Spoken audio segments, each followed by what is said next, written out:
अब देखिए दूसरा जो भाग था इसी का, दूसरा लेसन नोट्स का, उसी को अब शुरू करते हैं। पहला जो था हम लोग का रूसी क्रांति, उसको हो चुका था कंप्लीट। अब देखिए दूसरा नोट्स का भारत का भौतिक स्वरूप भूगोल। अब बात करते हैं इसमें जो पहला क्वेश्चन है उसके बारे में देखते हैं। पहला क्वेश्चन है कि भारत का कौन सा स्थान 3 सागरों के मिलन स्थल पर या मिलन बिंदु पर स्थित है। अब यहाँ पूछा गया कि भारत का कौन सा स्थान ऐसा है जो 3 सागरों के मिलन स्थल पर स्थित है, तो इसमें याद रखिएगा कन्याकुमारी। कन्याकुमारी ऐसा क्षेत्र है जो 3 सागरों के मिलन स्थल पर क्या है, स्थित है, कन्याकुमारी। 2 नदियों के बीच बने भूभाग को क्या कहा जाता है। अब कई बार देखे होंगे कि नदी जब विभाजन होता है, दोनों नदी के बीच का जो खाली जगह होता है, क्षेत्र होता है, उसको हम लोग क्या कहते हैं, तो 2 नदियों के बीच का जो क्षेत्र होता है उसको हम लोग बोलते हैं दोआब। ये दोआब क्षेत्र काफी उपजाऊ क्षेत्र भी माना जाता है। हिमालय की सर्वाधिक ऊंची श्रृंखला कौन सी है।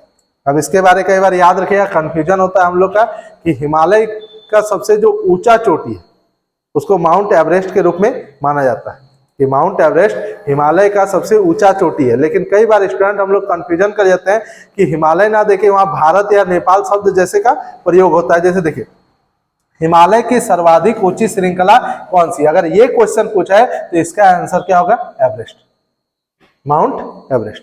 ये क्या है, हिमालय की सर्वाधिक ऊंची श्रृंखला है। लेकिन अगर ये पूछ दे कि भारत का सबसे ऊंचा पर्वत कौन सा, भारत का सबसे ऊंचा पर्वत के रूप में पूछे तो याद रखिएगा कंचनजुंगा। दोनों में अंतर कितना है, तो हिमालय है लगभग 8,848 मीटर और कंचनजुंगा लगभग आता है 8,598 मीटर के आसपास। कंचनजुंगा आता है भारत की सीमा के अंदर, माउंट एवरेस्ट आता है नेपाल की सीमा के अंदर।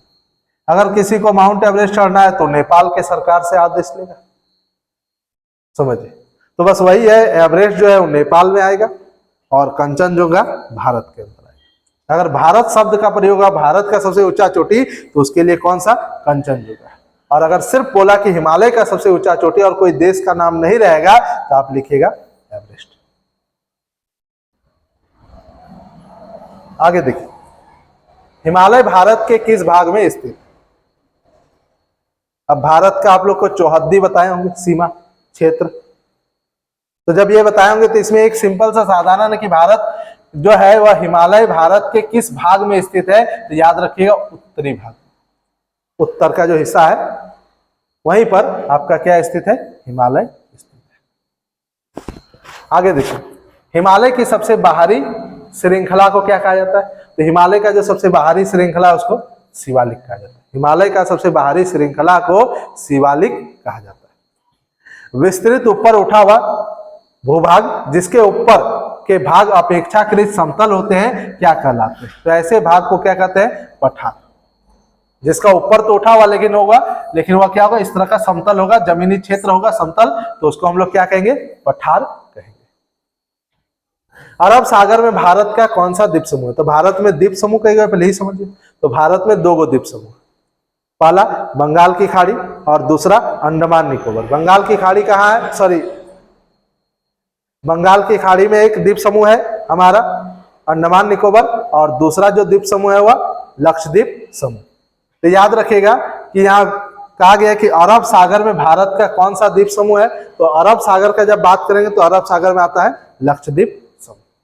अरब सागर में लक्षद्वीप समूह स्थित है।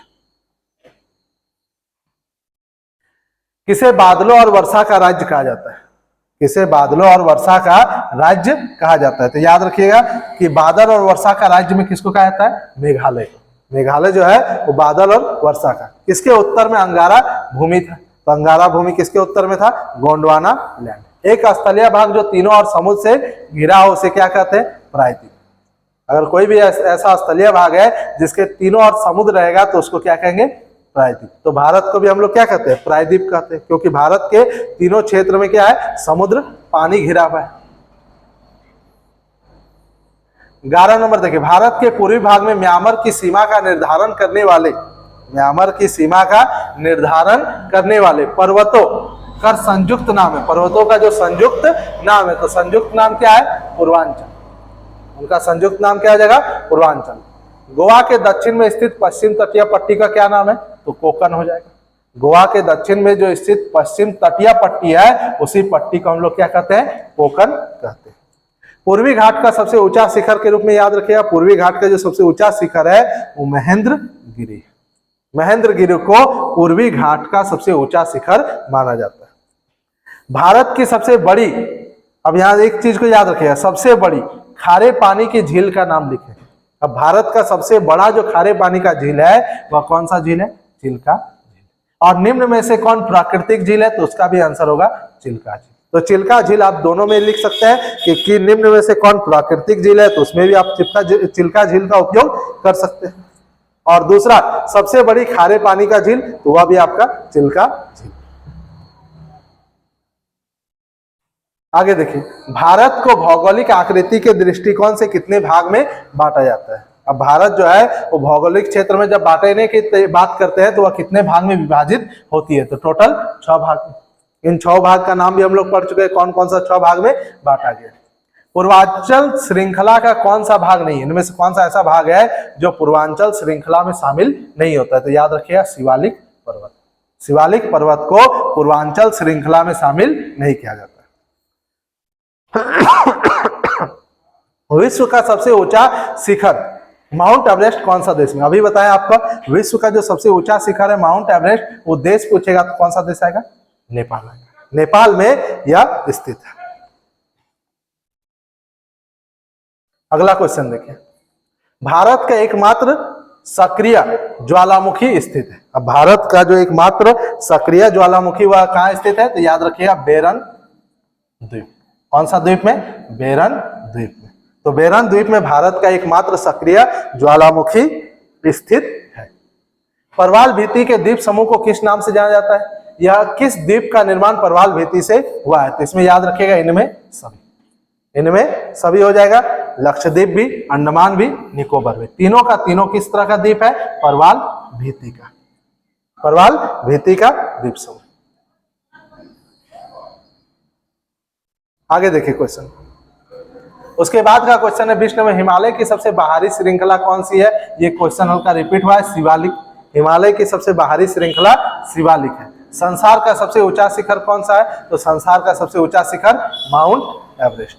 दक्कन ट्रेप को किस नाम से जाना जाता है? तो दक्कन ट्रेप को प्रायद्वीपीय पठार के नाम से जाना जाता है। जो दक्कन ट्रेप है उसको किस नाम से? तो प्रायद्वीपीय पठार के नाम से जाना जाता है। गंगा मैदान में वेदिका जैसी आकृति किस भाग में प्रदर्शित होती है?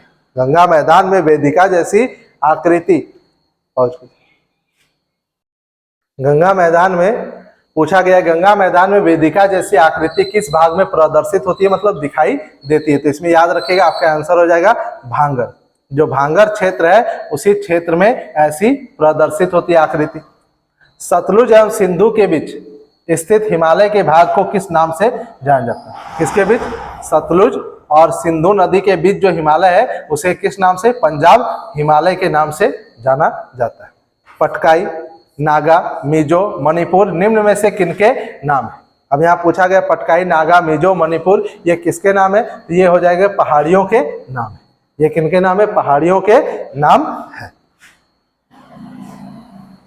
अगला क्वेश्चन देखिए, क्वेश्चन नंबर 26, भारत का उत्तरी मैदान। भारत का उत्तरी मैदान जो जलोढ़ मृदा से बनी है उसका निर्माण किस नदियों के द्वारा हुआ है? तो याद रखिएगा भारत का जो उत्तरी मैदान है ये सबसे बड़ा मैदान है। यहाँ पर कौन सा मिट्टी पाया जाता है? जलोढ़ मिट्टी पाया जाता है। और ये किससे बना है? तो 3 गो नदियों के मिलने से बना है, सिंधु, गंगा, ब्रह्मपुत्र। तो सिंधु, गंगा, ब्रह्मपुत्र के कारण ही कौन सा मैदान बना? उत्तरी मैदान बना है। किन कारणों से भारत का उत्तरी मैदान कृषि की दृष्टि से सर्वाधिक उत्पादक क्षेत्र माना जाता है? ऐसा क्या कारण है कि सबसे ज्यादा उत्पादन जो होता है वो कहां पर होता है? उत्तरी मैदान में होता है। किन कारणों से? पहला, समृद्ध मृदा आवरण के कारण, प्रचुर पानी की उपलब्धता के कारण, अनुकूल जलवायु के कारण, इनमें से सभी। तो ये होगा इनमें से सभी। ये सभी कारण सही है जिसके कारण यहाँ सबसे ज्यादा उत्पादन होता है। तीस्ता और दिहांग निम्न में से किनके नाम है जो असम हिमालय का सीमांकन करती है? तो याद रखिएगा किनके नाम है? तो ये नदियों के नाम। तीस्ता और दिहांग किसके नाम है? तो नदियों के नाम है। अगला क्वेश्चन बोला गया, भारत में हिमालय पर्वत की श्रृंखला सबसे लंबी और सबसे महत्वपूर्ण श्रृंखला किसे मानी जाती है? तो याद रखिएगा, पीर पंजाल श्रृंखला जो है इसे सबसे महत्वपूर्ण और सबसे लंबी श्रृंखला के रूप में मानी जाती है। अगला क्वेश्चन देखिए 30 नंबर, एक स्थलीय भाग जो तीनों ओर समुद्र से घिरा, अगर तीनों ओर समुद्र से घिरा रहेगा तो उस भाग को क्या बोलेंगे? प्रायद्वीप। गोवा के दक्षिण में स्थित पश्चिम तटीय पट्टी क्या नाम है? कोकन। पूर्वी घाट का सबसे ऊंचा शिखर, पूर्वी घाट का जो सबसे ऊंचा शिखर है वह कौन सा है? महेंद्र गिरी के रूप में माना जाता है। और हिमालय भारत के किस भाग में स्थित है? तो उत्तर भाग। ये क्वेश्चन फिर से आपका रिपीट हुआ है सब। 34, थार मरुस्थल भारत के किस भाग में स्थित है? अब सुने होंगे थार मरुस्थल के बारे कि थार मरुस्थल भारत में कहां पर है या किस भाग में स्थित है? तो याद रखिएगा, भारत के कौन सा भाग? तो पश्चिम भाग में। कौन सा भाग? पश्चिम भाग। निम्नलिखित में से भारत के किस राज्य में सबसे कम वर्षा होती है? सबसे कम पानी कहाँ गिरता है? तो याद रखिएगा, राजस्थान। यहाँ राजस्थान में वर्षा जो होती है वह 150 मिलीमीटर से भी पहले कम होती थी। आज के समय में जलवायु परिवर्तन हुआ है, लेकिन पहले यहाँ पर वर्षा सबसे कम होती थी।